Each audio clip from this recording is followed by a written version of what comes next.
Everyone, this is me Jyoti Soni and welcome back. आज का जो हमारा टॉपिक है जेंडर डिस्क्रिमिनेशन, आप लोगों को बहुत अच्छी तरीके से पता है क्योंकि हम इसे पहले भी पढ़ चुके हैं। जी हाँ, आपने 6th क्लास में अभी पहले भी जो भी हमारे कुछ टॉपिक आए हैं तो हमने वहां पर जेंडर डिस्क्रिमिनेशन पढ़ लिया है। तो अब आप कहेंगे कि मैम फिर हमें एक अलग से सेपरेटली चैप्टर में क्यों पढ़ने की जरूरत है?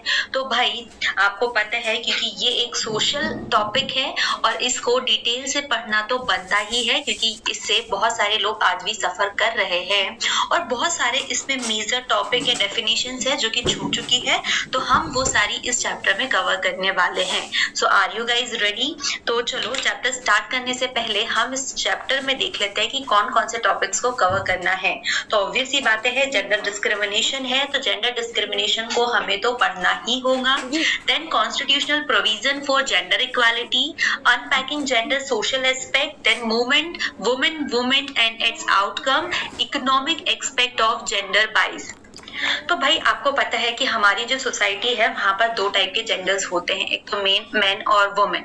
अब ये जो मैन और वुमेन है तो ये मतलब ये जो डिफरेंसेस है तो ये तो बायोलॉजिकल डिफरेंसेस है, मतलब ये जो है प्रकृति के तरीके से, प्रकृति की ओर से दिए हुए हैं। तो अब हमारे पास में हमें पता है कि जो जेंडर्स है वो एक्चुअल में बायोलॉजिकल क्रिएचर है, नेचर का इस तरीके से वो है, लेकिन फिर भी हमारी जो ह्यूमन सोसाइटी है तो वो उसके अंदर डिफरेंस करती है, मतलब डिफरेंस उसको ना एक सोशल डिफरेंस के सोशल जो प्लेटफॉर्म है उसके ऊपर एक डिफरेंस देखती है, तो इसीलिए हम इसको एज ए डिस्क्रिमिनेशन जो है वो लेते हैं। मतलब हमें पता है कि हमारी जो दादी नानी वाले टाइप का जो जमाना है तब से हम देखते आ रहे हैं कि जो भी मेल है और फीमेल है तो ये बायोलॉजिकल डिफरेंसेस थे, लेकिन हमने इसको क्या कर दिया, सोशल डिफरेंसेस में कन्वर्ट कर दिया। ठीक है, मेल के साथ में क्या हो रहा है, कुछ ज्यादा अच्छी तरीके से बिहेवियर किया जाता है, फीमेल के साथ में नहीं। तो ये जो जेंडर डिस्क्रिमिनेशन है वो आज ये कल की दिन नहीं है, ये हमारे बरसों पुराने की दिन है। ठीक है, तो सबसे पहले जेंडर डिस्क्रिमिनेशन की डेफिनेशन मैं आपको क्लियर कर दूं कि जेंडर डिस्क्रिमिनेशन की डेफिनेशन एक्चुअल क्या है कि डिस्क्रिमिनेशन, आप किसी के साथ में भी भेदभाव करते हैं तो वो भेदभाव का आधार जो है वो आपका जेंडर होता है। ठीक है, जिसमें लड़कियों के साथ में मोस्टली जो है डिस्क्रिमिनेट किया जाता है और यही सारी जो सोशल डिस्क्रिमिनेशंस है तो वही जो डिफरेंसेस थे, सोशल डिफरेंसेस जो थे तो वहां से क्रिएट क्या होता है, वहां से डिस्क्रिमिनेशन शुरू होता है किसका, वुमेन्स का। ठीक है, क्योंकि पहले के टाइम में क्या होता था कि मोस्ट ऑफ जो काम है बाहर के वो मेन देखा करते थे और वो भी हमने डिसाइड किए हुए थे। ठीक है, हमने ये एरियाज डिसाइड कर रखे थे, इसका मतलब ये नहीं था कि आप इसके साथ में भेदभाव शुरू कर दे। अब भाई जेंडर डिस्क्रिमिनेशन वो एक लीगल मतलब कोई प्रॉब्लम हो या ना हो, लेकिन एक सोशल नेचर जो है वो तो डिसाइडेड है। जब हम शुरू से देखते हुए आए हैं मतलब हमारी सोसाइटी में, तो हमने वहां पर क्या देखा है कि हमारे यहाँ पर एक चीज जो है, एक क्या कहना चाहिए, क्राइटेरिया डिसाइड कर चुका है, रखा हुआ है कि ये काम सिर्फ मेल कर सकते हैं, ये काम फीमेल ही करेंगी, घर के काम है तो इसे फीमेल को ही करना है। ठीक है, फिर हम हमारे दादी नानी वाले जो जुगाड़ूपंथी है वो देखते हुए आए हैं कि सबसे ज्यादा लाड़ प्यार चाहिए घर में खाने पीने वाली, तो वो भी किसके लिए प्रिजर्व करके रखी जाती है, वो भी जो है नाती उनके जो मेल है तो उन्हीं के लिए रखी जाती है। कोई भी काम हो तो वहां पर सबसे पहले बेटे को ही प्रेफरेंस दिया जाता है एज कम्पेयर टू गर्ल। अगर कोई एजुकेशनल वाली कोई काम हो रहा है कि किसी को एजुकेशन प्रोवाइड कराना है अपने बच्चों को, तो अगर आपके पास में फंडिंग कम है इसकी पढ़ाई लिखाई को पहले देखना है, भले ही आप नहीं कर पाए, आपको घरेलू काम सीखने हैं, इसे बाहर के काम सिखाना है, भले ही इसके बंदे के अंदर वो एबिलिटीज हो या ना हो ये मैटर ही नहीं करता। बस सबसे बड़ा एक ही पॉइंट देखा जाता है कि आप मेल है या फीमेल है, उसी के अकॉर्डिंग आपके साथ में वो ट्रीटमेंट किया जाता है। ठीक है, हालांकि आज की डेट में ये सारी चीजें नहीं है, लेकिन कहीं ना कहीं आज भी ये चीजें हमारे आसपास देखने को मिल ही जाती है। ठीक है, लेकिन फिर भी हम बहुत लकी है कि हमें उस टाइम से अब चीजें कम फेस करनी पड़ रही है जितना पहले के टाइम में फेस करना होता था। ठीक है, अभी हम पहले के टाइम के भी कुछ प्रॉब्लम जो है आगे चल के डिस्कस करने वाले हैं इसी चैप्टर में। अगर हम सोशल एस्पेक्ट देखें तो जो जेंडर रोल आता है, ठीक है, तो ये कहीं ना कहीं पता है एकदम बचपन से ही आपके डिसाइड करके रख दिया जाता है। ठीक है, मतलब ये जो जेंडर रोल्स वाली सारी चीजें होती है तो ये डेवलप हमारे बचपन से ही हो जाता है। उसको आइडेंटिफाई, जैसे कि दो बच्चे हैं किसी घर में, एक बच्चा है है और एक बच्ची है, तो वहां पर क्या होता है कि बच्ची के लिए हमेशा वही खिलौने लेकर के दिए जाते हैं जो उसके घर गृहस्थी से रिलेटेड हो, जो वुमेन प्रोफेशन से रिलेटेड हो, उसे कभी भी उस लिमिट से आगे बढ़ने ही नहीं दिया गया। ठीक है, और वहीं पर हम बॉयज के टॉयज देखते हैं तो बॉयज के टॉयज किस तरीके के होंगे कि वो बाहर का कोई ऑक्यूपेशनल हो, इंडिपेंडेंट, मतलब इस टाइप के कोई ना कोई टॉयज जो है वो उन्हें दिलाए जाते हैं। मतलब जो शुरुआत होती है ये जेंडर डिस्क्रिमिनेशन की, वो आपके बचपन से ही हो जाती है और बचपन में ही आपको ये बता दिया जाता है कि आप किस जेंडर से बिलोंग कर रहे हो। हालांकि ये तो पता ही है कि भाई आप किस जेंडर से हो, आप मेल हो, फीमेल हो, लड़का हो, लड़की हो, लेकिन ये फर्क जो है बचपन से ही, पेरेंट्स से ही शुरू हो जाते हैं। ठीक है, ये बेटी है तो बेटी के लिए ये चीजें करनी है, बेटे के लिए बेटा है तो ये चीजें करनी है। जैसे हमारी इंडियन सोसाइटी में कुछ चीजें होती है कि बेटा होता है तो पहले ही सोच लिया जाता है कि डॉक्टर बनाना है, इंजीनियर बनाना है, इसके एजुकेशन के लिए जो भी सिक्योर करना है पैसा, वो करना शुरू हो जाता है। ठीक है, बेटी के लिए भी पैसा सिक्योर होता है, बट क्यों होता है? ताकि उसकी शादी कर दी जाए, उसकी डाउरी के लिए सारा पैसा जमा हो जाए। तो ये फर्क आपने देख लिया कि वहीं पर हम बेटे के पढ़ाई, एजुकेशन के लिए पैसा सिक्योर करते हैं और वहीं साइड में उसी की बहन के लिए पैसा उसकी शादी और दहेज के लिए सिक्योर किया जाता है। ठीक है, ऐसी खिलौने भी आपको अलग अलग किए जाते हैं और मतलब जो, ठीक है, तो ये जो शिक्षा दी जाती है ना बचपन से, तो कहीं ना कहीं ये भी गलत होती है। तो कहीं ना कहीं शिक्षा का भी हाथ होता है जेंडर डिस्क्रिमिनेशन में, ये जो मेंटलिटी आप क्रिएट कर रहे हो उसके अंदर भी। जेंडर डिस्क्रिमिनेशन इन स्कूल, तो भाई अब आप सोचेंगे कि स्कूल में जेंडर डिस्क्रिमिनेशन कैसे हो रहा है। ठीक है, स्कूल में तो मैम किसी के साथ टॉर्चर नहीं करती कि भाई आप मेल हो, फीमेल हो, जो भी चीजें हो, लेकिन फिर भी देखो हमारे जो सोसाइटी है उसका ये डार्क ट्रुथ है हमारी सोसाइटी में। क्योंकि कई जगह पता है क्या होता है, मतलब आज भी इंडिया में मोस्ट ऑफ विलेजेस ऐसे है, रूरल एरियाज ऐसे है जहां पर फीमेल एजुकेशन पूरा कंप्लीट हो ही नहीं पाता है। वी आर लकी कि हम इस सोसाइटी में है जहां पर हमें ये अपॉर्चुनिटी मिली है कि हम अपना एजुकेशन डन कर सकते हैं। राइट, कई जगह ऐसा हुआ है कि वहां पर 10th के बाद में वो पढ़ नहीं सकते, प्राइमरी स्कूल के बाद नहीं पढ़ सकते, कहीं पर वो ग्रेजुएट तक के तो मतलब सोच ही नहीं सकते, है ना, 8th क्रॉस हो जाए ये बहुत बड़ी बातें हैं। ठीक है, और वहीं पे क्या होता है कि जो लड़का होता है उसे बाहर एजुकेशन के लिए भी भेज दिया जाता है। तो गांव वाले एरिया में ऐसा होता है कि जहां पर वो लोग अलाउ भी नहीं करते हैं एक लड़की को स्कूल भेजने के लिए, क्योंकि सबसे वेरी फर्स्ट जो मेंटेलिटी होती है वो क्या है कि भाई लड़की है, पराये घर जाना है, तो क्या ही मतलब है पढ़ा लिखा करके। ठीक है, तो आपसे जॉब वॉब तो करवानी नहीं है तो हम क्यों करें। तो ये सिर्फ एक ही जगह नहीं है, बहुत जगह है, जो ट्राइबल कम्युनिटीज है, जो माइनॉरिटी कम्युनिटीज है, इन सारी जगह, और बहुत सारी इवन जो रेपुटेटेड फैमिलीज होती है जो सोसाइटी में ना, वो कहते हैं कि भाई बहुत ही ज्यादा बड़ा घराना है इस टाइप के, तो वहां पर भी ये मेंटेलिटीज जो है वो आपको देखने को मिल सकती है। सबसे बड़ा एग्जांपल आप अपने टीवी सीरियल्स में जाकर के देख लीजिए कि किस तरीके की पार्शियलिटी इनके साथ में की जाती है। जो है मतलब जो गर्ल्स ड्रॉप आउट है वो 30% ज्यादा है एज कम्पेयर टू बॉयज। ठीक है, मतलब आधे में जाकर के वो अपना स्कूल छोड़ देते हैं। सपोज अगर कोई 12th तक के स्कूल गया भी है तो जो बॉयज होते हैं, मतलब मोस्ट ऑफ बॉयज किसी किसी कंडीशन में स्कूल छोड़ देते हैं, वो भी अपने उनके खुद पर्सनल रीजंस होते होंगे। लेकिन गर्ल्स के मामले में हम ऐसा कोई पर्सनल रीजन नहीं जानते जिसकी वजह से उन्हें अपनी स्टडी छोड़नी है। ठीक है, बहुत सारे एरियाज में ऐसा होता है कि वहां पर जैसे कि कई बार है ना 8th तक के जाकर के उनकी शादी करा दी जाती है तो आपको स्कूल छोड़ना है। कई जगह ऐसा माना जाता है, इवन ये एग्जाम्पल मैंने खुद ने देखा हुआ है एक लेबर का, कि उसने ये कहा कि 8th के बाद में अगर वो स्कूल गई तो उसकी शादी नहीं हो सकती, क्योंकि लोग मानते हैं कि ज्यादा पढ़ी लिखी लड़कियां जो है वो फैमिली में रहने लायक नहीं होती है।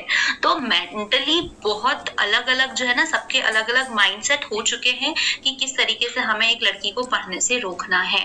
ठीक है, तो अब आप सोच सकते हैं कि आप जिस सोसाइटी में हैं, अगर आप पढ़ रहे हैं तो अपने आप को लकी मानिए और इस बात का फायदा उठाना जरूरी है ना। फिर उसके बाद में अगर देखो, जो हम लोगों ने देखा कि 30% जो है मतलब लड़कियों में मतलब वो ज्यादा है ड्रॉप आउट का, जो कि लड़कों से मतलब 30% ज्यादा होता है। अब आप ये बताइए कि अगर आप एक लड़की को पढ़ने से रोक रहे हैं तो आप क्या करेंगे। ठीक है। देखो, हर एक इंसान, एक जो इंडिविजुअल होता है, तो उसकी मतलब वो एक पढ़ा लिखा तो होना चाहिए, क्योंकि आप एक सोसाइटी को बिल्ड करने वाले हैं, आप एक सोसाइटी का फ्यूचर है, मतलब आने वाली, ठीक है, उसका एक फ्यूचर बना रहे हैं। आप एक खुद पढ़े लिखे होंगे तभी तो आप अपने बच्चों को अच्छी तरीके से पढ़ा लिखा पाएंगे ना। तो अगर आप किसी बच्चे को उसका फ्यूचर डिस्ट्रॉय कर रहे हैं, उसको मेंटली स्ट्रांग नहीं होने दे रहे, neglecting girl child simply means destroying the possibility of a mentally strong, sensitive and socially responsible individual. ठीक है, जब भी आप किसी एक बच्चे को रोकते हैं तो उसकी मतलब उसकी जो स्ट्रांगनेस होती है वो मेंटली स्ट्रांग होगा, एक सेंसिटिव बनेगा, सोशली रिस्पॉन्सिबल हो, तो आप उस इंडिविजुअल की ये सारी जो विशेषताएं हैं उसको आप कहीं ना कहीं रोक रहे हैं।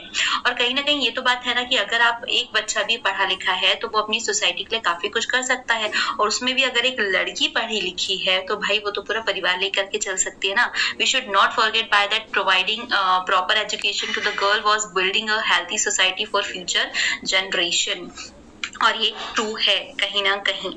अब यहाँ पर कई चीजें जो है मतलब लड़कियों को अच्छा एजुकेशन देना, उनके लिए मतलब ये सारी चीजें जो है गवर्नमेंट की तरफ से भी प्रोवाइड की गई है, लेकिन कुछ चीजें भी होती है जो एक अच्छा इफेक्ट डाले, जैसे कि गर्ल्स को मतलब गर्ल जो एजुकेशन है उसको बढ़ावा देने के लिए। ठीक है, कई लोग जो है गर्ल्स एजुकेशन इसलिए नहीं चाहते, कई फैमिलीज, क्योंकि उन्हें ऐसा लगता है कि वहां पर जाकर के वो बॉयज के साथ में पढ़ने वाली है, बॉयज के साथ में उसके भेदभाव जो भी चीजें होंगी उनकी मेंटेलिटी, तो वो चीजें भी क्रिएट होती है। तो हमें ये चीजें इंश्योर करानी चाहिए कि आपकी बेटी हमारे स्कूल में पढ़ने के लिए आ रही है तो वो टोटली सेफ है।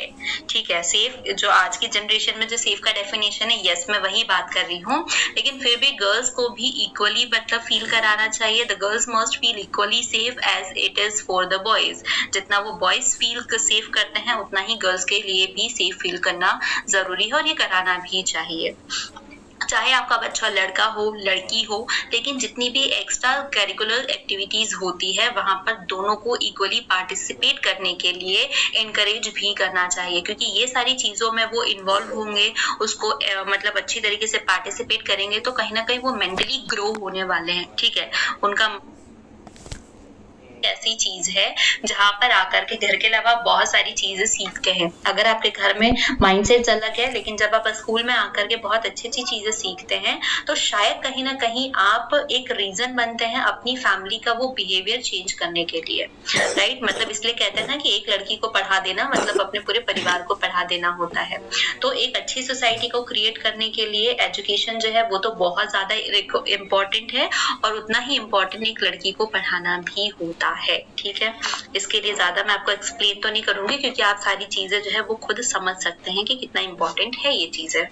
देखो, अब हमें पता है कि हमारी जो सोसाइटी है वहां पर सबसे ज्यादा किसका डोमिनेंस है, मेल डोमिनेंस है, मतलब पुरुष प्रधान है, पुरुष प्रभुत्व है, कि हर जगह जहां पर भी हम देखेंगे तो सबसे ज्यादा जो है जिसको अटेंशन मिलने वाली है तो वो किसे मिलती है, हमेशा मेल को ही अटेंशन मिलती है। शुरुआत हम अपनी फैमिली से ही कर ले कि हमारी जो फैमिलीज होती है वो क्या पितृ प्रधान होती है, राइट। और इंडियन सोसाइटी में तो होती ही है, इवन पूरे वर्ल्ड में भी होती है। ठीक है, अब वुमेन को इसके साथ में आने में बहुत समय लगा। ठीक है, स्ट्रक्चर ले ले, सोशलाइजिंग ले ले, दोनों ही फोर्स जो है वो मेल डोमिनेंस में है। Male dominance is both socialising and structural force. ठीक है, ये हर एक लेवल पे आपको सोसाइटी के हर एक लेवल पर आपको ये देखने को मिल जाएगा। मैन एंड वुमेन जो है, जो जेंडर होता है ना, तो हर एक कल्चर में आपको मिल जाएगा, चाहे वो ऑक्यूपेशनल हो, वो सोशल इंस्टीट्यूशन हो, तो हर जगह वहां कहीं ना कहीं आपको मेल और फीमेल के बीच के डिफरेंसेस जो है वो देखने को मिलेंगे। डिफरेंसेस देखने को मिलेंगे ये नई बात नहीं है, वहां पर ये एक्स्ट्रा है कि जहां पर भी आपको ये सारी चीजें दिखेंगी हर एक इसमें, ठीक है, चाहे वो ऑक्यूपेशनल हो, वो सोशल हो, वो कोई भी टाइप का हो ना, कल्चरल कोई भी हो, तो वहां पर आपको किसकी प्रधानता मिलेंगी, डोमिनेंस मिलेगा, वहां पर मेल डोमिनेंस देखने को ही मिलेगा। ठीक है, मतलब सबसे ज्यादा कि ये है वो है ना, मतलब कोई पूजा पाठ हो गई, कोई ऑक्यूपेशनल ओकेजन हो गया, तो हर जगह का आपको सिर्फ मेल डोमिनेंस ही देखने को मिलेगा। तो कुछ फैक्टर्स ऐसे हैं जो कि ये शो करते हैं कि भाई हाँ लिटरली जो है मेल डोमिनेंस जो है वो है। अगर हम लैंग्वेज के ऊपर देखें तो भाई हमारी जो लैंग्वेज है वो कहीं ना कहीं ये भी चीजें इंडिकेट करती है। ठीक है, जैसे कि हम कहते हैं व्हेन, वो ही, मतलब है ना, वो ये करता है, मतलब वह वर्ड जो है वो डिफाइन नहीं है कि वो मेल के लिए ही दिया हुआ है, ठीक है। वह लिखती है, वह लिखता है, तो हम ऐसा भी तो बोल देते हैं, लेकिन कहीं ना कहीं ये जो ही है वो आपको एक मेल प्रोनाउंस ही करता है, ठीक है। Use of the pronoun he when the sex of the person unspecified and the generic term mankind to refer to humanity in general are obvious example of how women is neglected in popular term and languages spoken in different part of the words.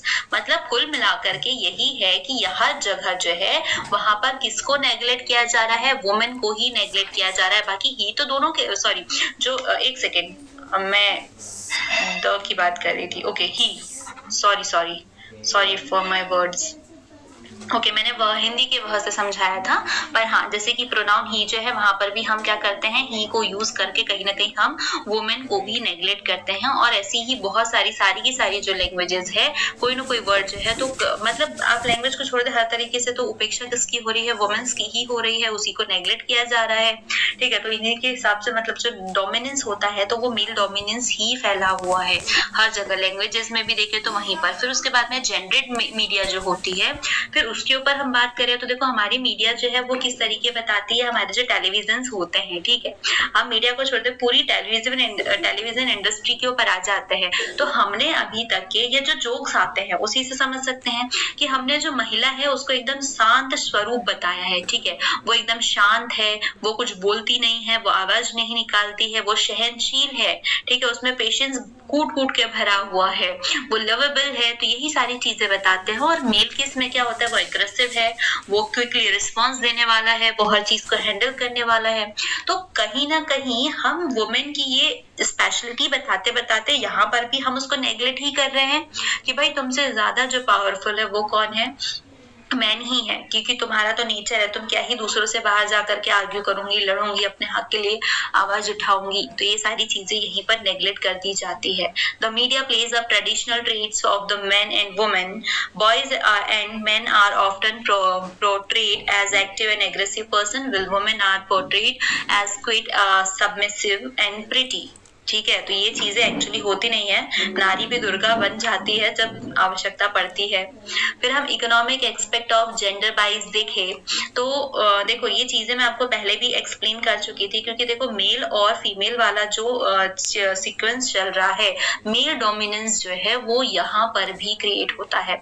अगर आप किसी occupational जगह जाते हो, किसी working place के ऊपर जाते हो, तो वहां पर क्या होता है कि चाहे कितना भी एलिजिबल हो वो लेडी, ठीक है, मतलब उसके पास ज्यादा एजुकेशनल क्वालिफिकेशंस है, वो ज्यादा मतलब एक्सपीरियंस है, उसके पास ज्यादा मतलब जो काम करने की जो टेक्निक्स है वो ज्यादा अच्छी है, उसके बाद में भी जो है इसको क्यों, क्योंकि ये फीमेल है, ठीक है। फीमेल होने के कारण इसे कम मिलेंगे और इसे मेल होने के कारण इसे ज्यादा मिलते हैं। क्यों, क्योंकि सिंपल सी बात है, क्योंकि यहाँ पर भी हाँ कौन सा खेल खेला जा रहा है, मेल वाला ही, क्योंकि यहाँ पर मेल का जो है ज्यादा स्पेशल माना जा रहा है, तो बस मेल डोमिनेंस है, इसलिए यहाँ पर इसको ज्यादा वेजेस भी दिए जाते हैं एज कम्पेयर टू वुमेन, चाहे वुमेन कितनी ही एलिजिबल क्यों ना हो उस चीज के लिए, ठीक है। तो आगे चल के हमारे कॉन्स्टिट्यूशन में ये चीज जो है ये भी डाली गई है कि भाई मतलब जो भी हो वुमेन को भी इक्वल मिलना चाहिए। तो कहीं ना कहीं ये सारी चीजें भी जो है तो वुमेन को आगे बढ़ने से रोकती है,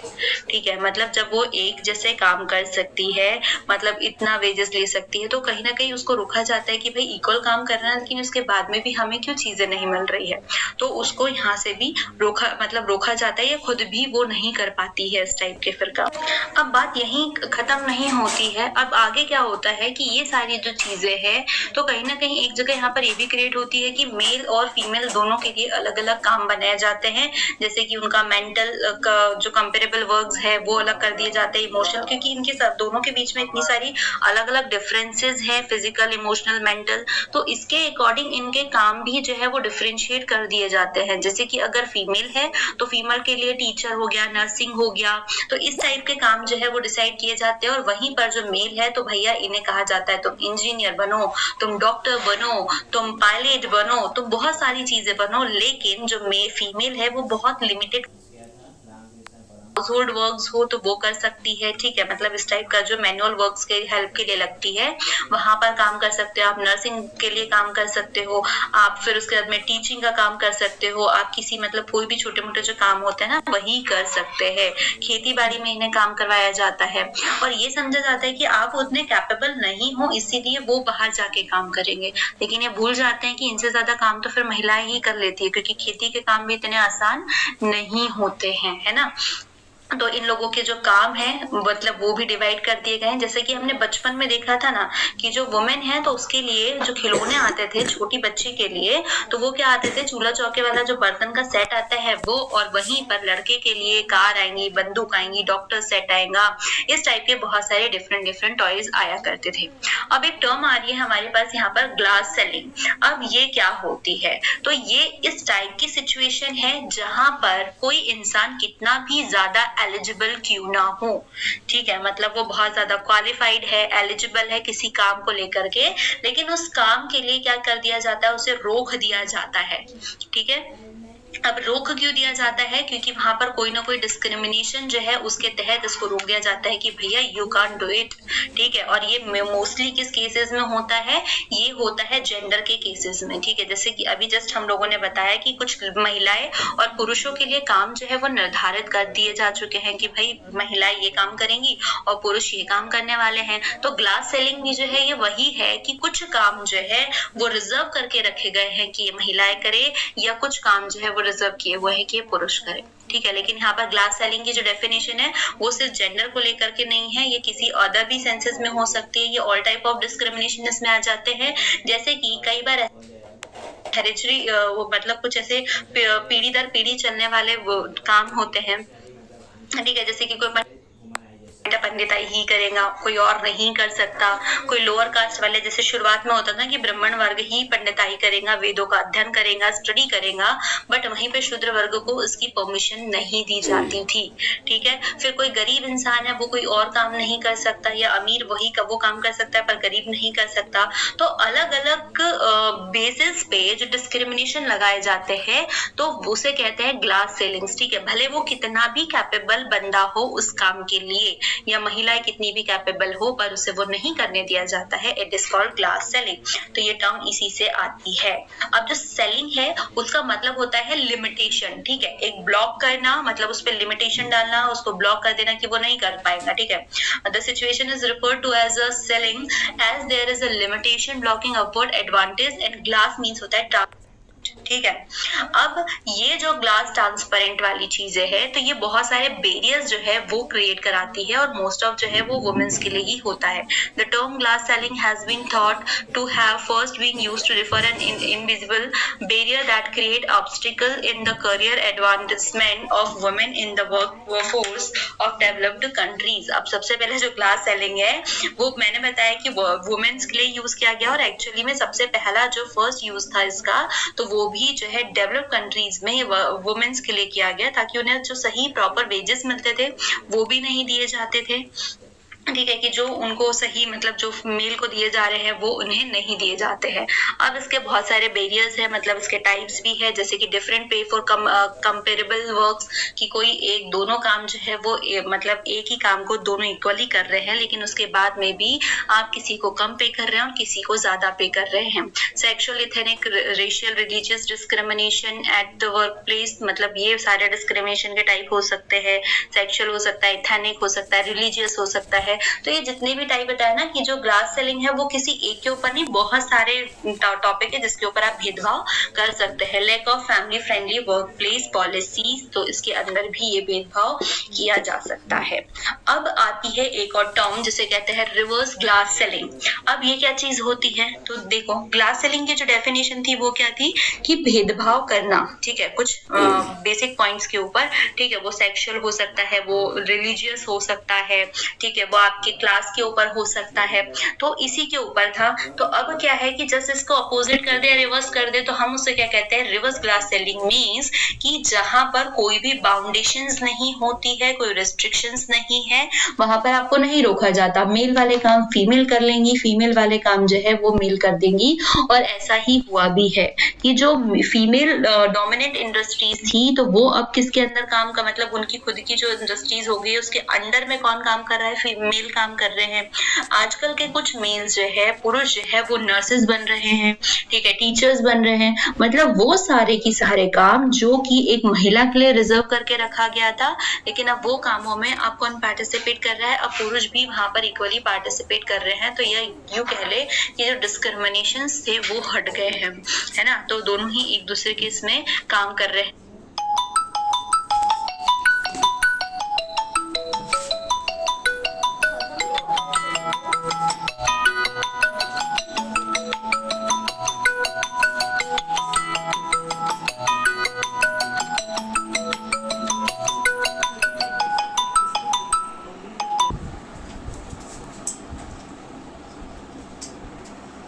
तो इसको ग्लास एस्केलेटर भी कहा जाता है।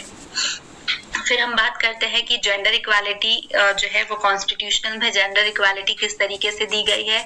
तो भैया जब से हमारा कॉन्स्टिट्यूशनल आया है तो कहीं ना कहीं हमारे लिए बहुत सारे बेनिफिट भी लेकर के आया है, ठीक है। तो यहाँ पर ये प्रोविजन दिया गया है क्योंकि पहले हमने देखा कि हमारे पास में बहुत सारी चीजें थी जिसके बिहाफ में हमारे साथ में मतलब भेदभाव किया जाता था, ठीक है, चाहे वो जाति के ऊपर हो, वो धर्म के ऊपर हो, ठीक है, मतलब ये बहुत सारे पॉइंट्स थे, तो इसके ऊपर भेदभाव किए जाते थे। तो कॉन्स्टिट्यूशन ये प्रोवाइड कराता है, ये प्रोविजन देता है कि भाई आपके साथ में किसी भी बिहाफ पे कोई भी डिस्क्रिमिनेशन नहीं होगा, कोई भी भेदभाव नहीं होगा। मतलब ये बहुत सारे पॉइंट्स थे, तो इसके ऊपर भेदभाव किए जाते थे। तो कॉन्स्टिट्यूशन ये प्रोवाइड कराता है, ये प्रोविजन देता है कि भाई आपके साथ में किसी भी बिहाफ पे कोई भी डिस्क्रिमिनेशन नहीं होगा, कोई भी भेदभाव नहीं होंगे, आपके पास में आपके एक फंडामेंटल राइट्स जो है वो दिए गए हैं। The constitution of India provides for gender equality in its preamble as a fundamental right. आपके पास में अपने फंडामेंटल राइट है, आप उसको यूज कर सकते हो। साथ ही साथ आपकी स्टेट जो है वो भी आपके साथ में इसके लिए हेल्प करती है और वो भी आपके जो डिस्क्रिमिनेशन है उसको रोकने के लिए काम करती है। It also empowers the state to adopt measures of positive discrimination in favor of women by way of legislation and policies। और उसके साथ ही साथ एक और चीज हुई है कि जो वुमेन्स है उसको मतलब रिजर्वेशन भी मिला हुआ है, ठीक है, मतलब वो लेजिस्लेशन में भी जा सकती है, लेजिस्लेचर में जा सकती है, ठीक है। India has also ratified various international convention and human right to secure equal right for women। अब ये women के equal तो वुमेन्स भी उन्हीं के बराबर होंगी। यदि जो फर्स्ट पॉइंट था तो भाई ये सभी के लिए इक्वालिटी के लिए था, मतलब चाहे वो ट्राइबल कम्युनिटी हो, वो SC ST हो, वो मैन हो, वो वुमेन हो, तो सभी के लिए इक्वल है, ठीक है। तो जहां पर इन सब की बात करें तो वुमेन्स भी उन्हीं के बराबर होंगी। यदि आप भारत के नागरिक है, आप इंसान है, ठीक है, तो आपको ये राइट्स जो है वो मिलने हैं। फिर इंडिया जो है वो बहुत सारे इंटरनेशनल कन्वेंशंस भी होते हैं जहाँ पर ह्यूमन राइट वाले भी होते हैं, तो जहाँ पे भी वो जो महिला के इक्वल राइट के लिए भी काम करते हैं।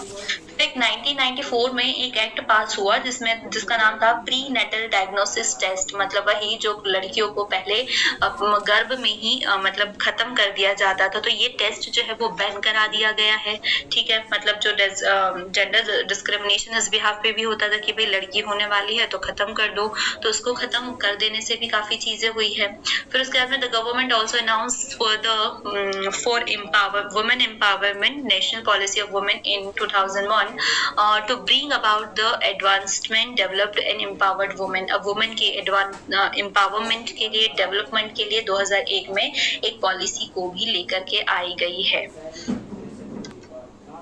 हमारी गवर्नमेंट ने एक नेशनल पॉलिसी भी लाई है वुमेन एम्पावरमेंट के लिए, और जो कि उन सभी जो स्टेट है वो उन सभी पॉइंट्स को मतलब आउटलाइन करता है जो भी वुमेन सेफ्टी के लिए या जो वुमेन जेंडर डिस्क्रिमिनेशन है, तो इन सारी प्रॉब्लम को भी रिस्पॉन्स करता है स्टेट, ठीक है। फिर उसके बाद में एक नेक्स्ट टर्म आती है हमारे पास और वुमेन्स मूवमेंट। अब वुमेन मूवमेंट क्या होते हैं, तो भाई हमें पता है कि जो देखो वुमेन्स जो मूवमेंट है इंडिया में, अगर हम इसकी बात देखने जाए तो भाई ये बहुत ही हाईली वाइब्रेंट और रिच है, ठीक है। इंडिया में कहीं ना कहीं जो चीजें हैं, मतलब ये देखने को हम देखते हैं कि इंडिया जो है वहां पर लोगों का मानना है कि यहाँ की जो लेडी है वो बहुत ज्यादा इंडिपेंडेंट है, फ्री है। लेकिन उसके साथ में एक गन्ना वाला ट्रुथ ये भी है कि हाँ, मतलब ये जो है वो फ्री है, मतलब इन सारी चीजों से, मतलब लेकिन मतलब वो किस चीजों से घिरी हुई है कि बहुत ज्यादा इसके साथ में डिसरिस्पेक्ट है, एक्सप्लॉयटेशन है बहुत तरीकों का। मतलब कहीं ना कहीं हर जगह जो है उसको नेग्लेक्ट ही किया जाता है। हम उसको फ्री तो मान रहे हैं, हम उसको इंडिपेंडेंट मान रहे हैं और हाईली रिस्पेक्टेड मान रहे हैं, बट वो हाईली रिस्पेक्टेड नहीं है, उसके साथ में बहुत ज्यादा हाईली डिसरिस्पेक्ट हो रही है, उसको लोग अवॉइड कर रहे हैं, उनके साथ में कोई ना कोई बुरे कांड जो है वो होते ही रहते हैं। ठीक है, जैसे कि अगर हम देखें कि लास्ट 5 ईयर जो है, मतलब हमारे पास में वुमेन प्रेसिडेंट था, उसके बाद में भी यहाँ पर वायलेंस और डिस्क्रिमिनेशन जो है अगेंस्ट वुमेन वो रेस होते ही गए हैं। ठीक है, वो इंक्रीज ही होते गए हैं। अगर हम माने कि अभी हम लोगों ने जो क्लास सेलिंग्स है मतलब वो देखने लगे, ठीक है, मतलब जो रिवर्स है उसमें कि वुमेन जो है वो हर सेक्टर में काम कर रही है, चाहे वो यंग हो, वो ओल्ड हो, वो हर एक काइंड ऑफ प्रोफेशन में काम करने लगी, डॉक्टर हो, नर्सेज हो, टीचर हो, इंजीनियर हो, हर जगह। लेकिन उसके बाद में भी हम न्यूज़पेपर में आए दिन क्या देखते हैं कि कोई ना कोई महिला के साथ में अपराध जो है वो होता ही है, कोई ना कोई एक्सीडेंट जो है वो उसके साथ में हो ही रहा है। कभी रेप सुनाई आता है, कभी आईटिसिंग होता है, कभी कोई किसी के ऊपर केमिकल फेंक देता है, मतलब इस टाइप की बहुत सारी। ठीक है, कहीं हम देखते हैं कि डावरी के लिए अपनी बहू को जला दिया जाता है, कभी उसके धक्का दे दिया जाता है, कभी उसके साथ मारपीट की जाती है। तो हम बहुत सारे काइंड ऑफ जो क्राइम्स है वुमेन के साथ में वो देखते ही रहते हैं। ठीक है, इसलिए जो हमने पहले लाइन पढ़ी थी कि भाई माना जाता है कि अदर कंट्री में कि यहाँ की वुमेन जो है वो ज्यादा फ्री है, ज्यादा इंडिपेंडेंट है, बट इसके साथ में इन सारी चीजों को वो झेल भी रही है। और जब ये कंडीशन आती है, वो भले वुमेन कितनी भी एजुकेटेड क्यों ना हो, उसे यही कहा जाता है कि बात को यही दबा दिया जाना चाहिए। तो हमें किस चीज की जरूरत है कि हमें यहाँ पर भी इक्वालिटी चाहिए। हालांकि हमारे पास में 33% ऑफ जो रिजर्वेशन है इलेक्शंस में, लोकल रिजर्वेशन है, लेकिन वहीं से बात कंप्लीट नहीं होती है, और भी चीजों की जरूरत है।